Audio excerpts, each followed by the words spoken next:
ஒரு குடும்பத்தில் சண்டைன்னா முதல் விஷயம் பொண்டாட்டி ரேஸ் ஆகிட்டான்னா கொஞ்ச நேரம் அமைதியாக இருக்கு.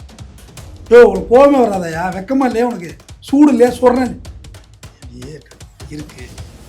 இப்போதைக்கு டைம் தெரியல, சந்திராஷ்டமா எனக்கு, நான் பேச மாட்டேன் அப்படின்னு சொல்லணும். அதே ஒரு ஆண் ரேஸ் ஆகிட்டான்னா எல்லா நேரங்களையும் ஆண் வந்து பொறுமைசாலியாக போகணும்னு எதிர்பார்க்காது. ஏன்னா வெளியில் போய் அவ்வளோ அவமானத்தை செஞ்சுட்டு வர்றான், சம்பாதிக்க தெரியும் உங்களுக்கு. அவன் ட்ரிகர் ஆகிட்டான்னா எடா கூடமா பேசுகிறான் அப்படின்னாக்க ஏங்க கோபம் பிபி அதிகமாகிடும். கிண்டலாக சொல்லாது, எரிச்ச மசராயிடும். அப்படி அப்படி சொன்னீங்கன்னா பிபின்னு ஹார்ட் அட்டாக் சாவ போகிறேன்னு சொல்லி அடி அப்படி கிளம்பிடுவாங்க. என்ன பண்ணிட்டாங்க, என்ன சாப்பிடும் சொல்லுங்கள். உங்கள் குழந்தைகளிடம் உன் தந்தையின் உழைப்பை பற்றி சொல்லுங்கள்.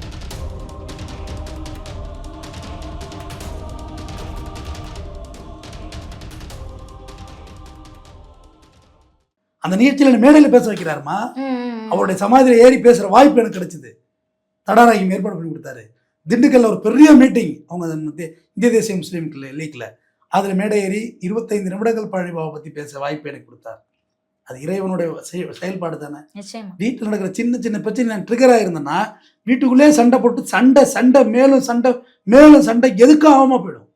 நான் குறைக்கை போல ஆயிருப்பேன். குடும்பங்கிறது ஒரு பெரிய விட்டு கொடுத்தலுடைய ஒட்டுமொத்த உருவமே குடும்பம் தான்மா. நீ யாரோடையும் விட்டு கொடுக்க வேண்டியதில்லை, உன் அண்ணனோட விட்டு கொடுக்க வேண்டியதில்லை.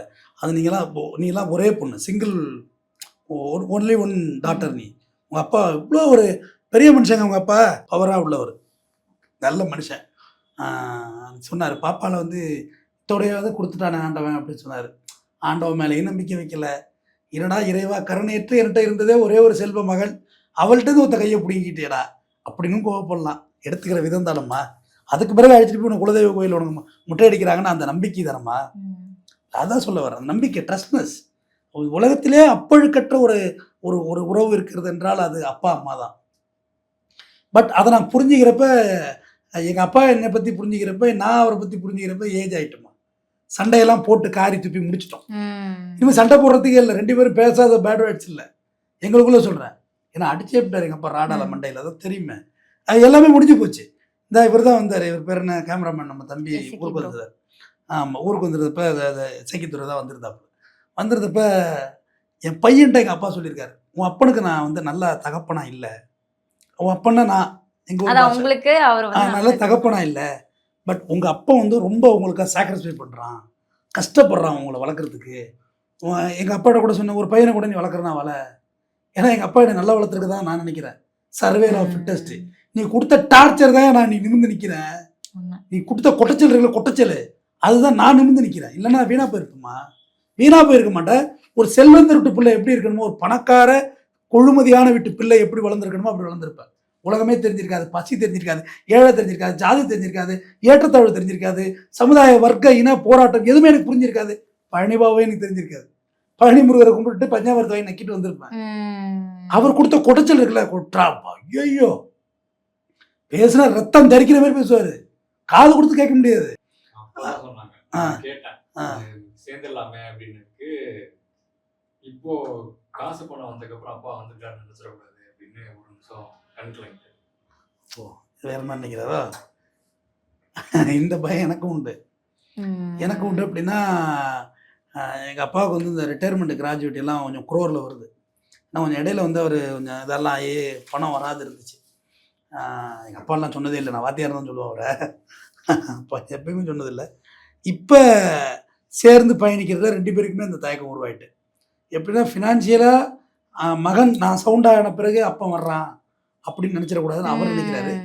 நான் வந்துட்டு அவர்கிட்ட காசு வருதுன்னு சொல்லி நான் போய் ஜாயிண்ட் ஆகிட்டேன். பாரு எப்படிப்பட்ட ஈகோ இருக்குது பாரு, 2மே வரட்டு ஈகோ. இதுதான் இந்த பிரேக்கிங் இருக்குல்ல, இதுதான் வந்து அப்படி ட்ரிகர் பாயிண்ட்டாகவே அமையும். உங்கள் குடும்பத்துக்குள்ள சண்டையா நீங்களே தீர்த்து, வெளில இருந்து ஒரு நாயை கூட விடாதீங்க குடும்பத்தில். அப்படி விட்டுதான் எங்கள் கூடலாம் டீலில் போச்சு. வர்ற நாய்ங்க எல்லாம், உங்கள் அப்பா பண்ணுறது பக்கா ஏகதனம் வைக்கல, நீ நல்ல பையன் அப்படின்னு என்கிட்ட சொல்கிறது. அங்கிட்டு போய் உங்கள் பையன் ஒரு அட்டூழியமான பையன் இருக்கான், அவனை வச்சுட்டு அவன் ராஸ்கல் நானாக தான் வெட்டி போட்டிருப்பேன். இப்படியா சொல்லி சொல்லி சொல்லி சொல்லி சொல்லி பிரிவினை ஆகிட்டு அந்த ட்ராவல் அப்படியே பிரிய ஆரம்பிச்சிட்டு. 41 வயசு ஆகிட்டுமா எனக்கு, அவருக்கு 65 வயசு ஆகிட்டு. இப்போ தான் கிராஜுவேட்டி பணமே வருது, கோர்ட்டு கேஸுன்னு கஷ்டப்பட்டு வாங்குறாரு. அப்போ பரவாயில்ல, சேர்ந்து கிடந்து கோடியில் வருது, கோடி கணக்கில் வருது அப்படி வச்சுக்கோமே. ஆனால் இப்போ போய் நான் பல்ல காட்டினேன்னா அது பணத்துக்காக அப்பட்ட பணம் இருக்குன்னு ₹1 கூட நான் வாங்கிடுவேன்னு நினைக்கிறியா நீ? அந்த அன்புன்றது வியாபாரமா ஆகிருமோ அப்படின்ற ஒரு எண்ணம். இல்லை இல்லை, நான் வாங்குற ஆளான்னு கேட்குறேன். இல்ல டெஃபினட்டாக தொட மாட்டேன், அதில் மாற்றுக்கிறது கிடையாது. இன்னும் உழைக்கிறேன், உழைக்க முடியும், தெம்பு இருக்கு, உழைக்கிறேன். அவர் எங்கேயும் கொண்டு கொடுத்துட மாட்டாரு, பேரனுக்கு தான். அவரு பையாவாது, பையன் பத்த பிள்ளைய மட்டும் ஆகுது. இப்போ எங்கள் தாத்தாக்கிட்ட இந்த சென்ஸ் இருந்ததுமா. எங்கள் தாத்தாவுக்கு எங்கள் அப்பாவும் ஆகலை, பூரா ப்ராப்பர்ட்டி என் பேரில் எழுதி வைக்கிறாரு, பிள்ளைய பிடிக்கல, பேர மேலே நம்பிக்கை. ஆனால் எங்கள் தாத்தா வச்சிருந்த நம்பிக்கையை நான் காப்பாற்றினேன். 40 வயசுல இடங்கள் வாங்கிட்டு தான் இருக்கக்கூடிய இடத்த விற்கலை, கான்ஃபிடென்ட். ஆனால் அவர் தேவைன்னா வித்துக்கடான்னு சொன்னார். மருத்துவம் படிப்பு தேவை வித்துக்கன்னார். எனக்கு தேவை இன்னும் உருவாக்கலை இறைவன், அவரே உருவாக்கல வித்துக்கிறார். அதை பற்றி என்ன இருக்குது, ஒன்றும் தப்பு கிடையாது. ஆனால் வாங்கிட்டு தான் இருக்கணும். ஸோ இந்த ஆண் குரங்கு பெண் குரங்கு வச்சு சொல்கிறேன். ஒரு குடும்பத்தில் சண்டைன்னா முதல் விஷயம், பொண்டாட்டி ரேஸ் ஆகிட்டான்னா கொஞ்சம் நேரம் அமைதியாக இருங்க. உனக்கு கோபமே வராதையா, வெக்கமா இல்லையா, உனக்கு சூடு இல்லையா, சொல்கிறேன் அப்படியே இருக்கு. இப்போதைக்கு டைம் தெரியல, சந்திராஷ்டமா எனக்கு, நான் பேச மாட்டேன் அப்படின்னு சொல்லணும். அதே ஒரு ஆண் ரேஸ் ஆகிட்டான்னா எல்லா நேரங்களையும் ஆண் வந்து பொறுமைசாலியாக போகணும்னு எதிர்பார்க்காதீங்க. ஏன்னா வெளியில் போய் அவ்வளோ அவமானத்தை சந்திச்சுட்டு வர்றான், சம்பாதிக்க தெரியும் உங்களுக்கு. அவன் ட்ரிகர் ஆகிட்டான்னா ஏடா கூடமா பேசுகிறான் அப்படின்னாக்க ஏங்க கோபப்படுறீங்க, பிபி அதிகமாகிடும். கிண்டலாக சொல்லாது, எரிச்ச மசராயிடும் அப்படி சொன்னீங்கன்னா. பிபின்னு ஹார்ட் அட்டாக் சாவ போகிறேன்னு சொல்லி அடி அப்படி கிளம்பிடுவாங்க. எங்க அமைதியாரு, என்ன பண்ணிவிட்டாங்க, என்ன ஆச்சு, சாப்பிடும் அப்படின்னு சொல்லணும். உங்கள் குழந்தைகளிடம் உன் தந்தையின் உழைப்பை பற்றி சொல்லுங்க. உன் தந்தையின் ஃபினான்சியல் பேக்கப் பற்றி பிள்ளைகள்கிட்ட சொல்லிக் கொடுக்காதீங்க. அப்பனை ஏடிஎம் மிஷினாக பார்க்க ஆரம்பிச்சு ரொம்ப தப்பாயிடும். ஃபினான்சியல் பேக்கப், உங்கள் அப்பனோட உழைப்பை சொல்லுங்க. உங்கள் அப்பன் ஒரு 1000 ரூபா சம்பாதிக்க கத்தி கத்தி கத்தி கத்தி அவன் தொண்டை பெருத்து விட்டதுரா, அவனுடைய டெசிபல்லாம் அருந்து போச்சு. இப்போ சீமானெலாம் கத்துறாருலம்மா, அந்த மாதிரி தான் என் தொண்டையெல்லாம் ஆகிப்போச்சு. இந்த இடம் வீங்க ஆரம்பிச்சோம், பெருக்க ஆரம்பிச்சிட்டு, ஈரம் குறைய ஆரம்பிச்சிட்டு, நைட்டில் தொண்டை ட்ரை ஆகுது, மைக்கு சாப்பிட்றது. அப்போ உன் அப்பன் கத்தி கத்தி கத்தி கத்தி கத்தி உங்களை வாழ வைக்கிறான். கோர்ட்லேயும் கத்துறேன், அங்கேயும் ப்ரெஷர். நீங்கள்லாம் வந்து சோழிங்களோட போயிட்டு வர்ற கிருன்னு ஆகிட்டு, அங்கே ஒன்று ஜட்ஜி, அங்கே ஒரு இது, இங்கே ஒரு குழப்பம், அங்கே ஒரு குழப்பம், இப்படியே பயங்கரமான குழப்பம். அந்த குழப்பத்தின் உச்சத்தில் ஒரு மகிழ்ச்சி கிடைச்சி சோழிங்களூரில். அவரும் பூந்தமல்ல ப்ராக்டிஸ் பண்ணுவார். சார் தமிழ்தான் சார், நல்லா இருக்கீங்களா, நல்லா இருக்குங்க சார். அப்புறம் தான் பார்த்தா அவர் ஞாபகம் வருது, அவர் பூந்தமல்ல எனக்கு பின்னாடி ப்ராக்டிஸ் பண்ணுவார்.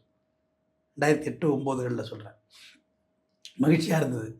கேட்டது ஒரு ஜட்ஜிமா, அவர் நம்மளை கேட்குறது மகிழ்ச்சி இல்லை. ஆல்ரெடி ஒரு ஜட்ஜி என்கிட்ட பேசி ஆட்டோகிராஃப் போட்டதில் இன்ன வரைக்கும் அதை விட்டு நான் விலகவே முடியல. அதுக்காக வேண்டிய தூய சக்தியாக மாறிக்கிட்டே வர்றேன், தீய சக்தியாக இருக்கக்கூடாதுன்னு. அப்போ பிள்ளைகள்கிட்ட வந்து அப்பாவோட உழைப்பு சொல்லுங்கள். பிள்ளைங்களை பற்றி உங்கள்கிட்ட பாசிட்டிவ் வைப்பாக அப்பா கிட்ட சொல்லுங்கள்.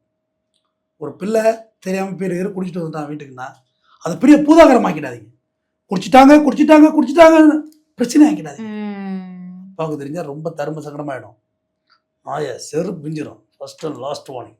யாரோட சேர்ந்த, என்னடா சேர்ந்தான்னு சொல்லி அவனை டிவைட் பண்ணிவிட்டு அதை அப்படியே சார்ட் அவுட் பண்ணு. அதுக்காண்டி தந்தைக்கு தெரியப்படுத்தாமலே விட்டுறாதீங்க. அது உங்களுக்கு தெரிஞ்சுட்டு தான் புள்ள பேர் தான் அடிச்சு வந்துட்டான்னா அவனுக்கு ஏதோ கிறக்கமாக இருக்கணும், இருக்கட்டி பேய் பிசாசு அடிச்சிருக்கணும் இருக்கு, படுக்க வை, அவனை காலைல பேசுவான், சாப்பிட்டியாப்பா படுப்பான்னு சொல்லி அவனை சமாதானப்படுத்தி விடுங்க. அதில் ட்ரிகர் ஆனீங்கன்னா பிரச்சனை தான், கொலாப்ஸ் தான் எல்லாமே. அதே ஒரு பெண் பிள்ளை ஒரு லவ் அஃபேர் எதோ தெரிஞ்சிருச்சுன்னா, காதலித்து விட்டாயா, நம்ம குடும்ப கௌரவம் என்ன ஆகுது, அப்புறம் ஓடி போயிடும். அது விடியத்துக்குள்ளே அவனுடையது. அது உண்மை. அதெல்லாம் செய்யாது. இப்போ இருக்கவங்களாம் ரொம்ப ஷார்ப்பாக இருக்காங்க. கார் வந்து இங்கே ஓடி போயிடும், உன்னை கொலை பண்ணுவாங்க. ஆமாம், அப்புறம் வெட்டி தள்ள வேண்டியதானே, காதலுக்கு இடைஞ்சலாக இருக்கான், போடுறான் தள்ளன்னு குழம்புல பல்லி அரைச்சி ஊற்றிட்டு முடிச்சுட்டு. அப்போ அந்த காதலிக்கிறவன் சரியானவனா, இந்த குழந்தைக்கு எதிர்காலத்துக்கு சரியாக இருப்பானான்னு ஃபிக்ஸ் பண்ணு.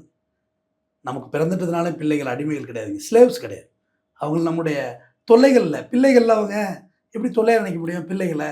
ஸோ இந்த குடும்பங்கிற இந்த பாண்டிங்குள்ள மாமனார் எடுத்தாது உள்ளே வச்சுக்கிறது, மாமியார் எடுத்தாது உள்ளே வச்சுக்கிறது, ஆயாப்படம் உள்ள வச்சுக்கிறது எல்லாமே செட் ஆகாது.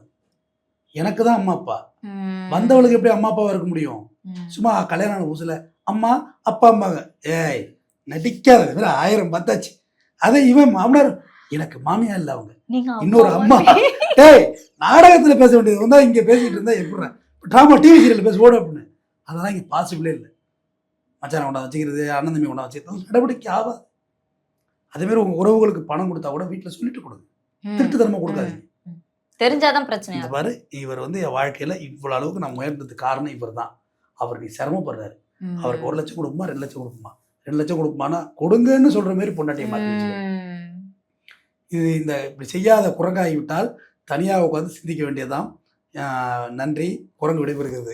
நன்றி சார். வழக்கம் போல எளிய மக்களுக்கு புரியிற வகையில உங்க கருத்துக்களை பதிவு செஞ்சிருந்தீங்க. நன்றி சார். தொடர்ந்து பேசலாம். நன்றி. நன்றி.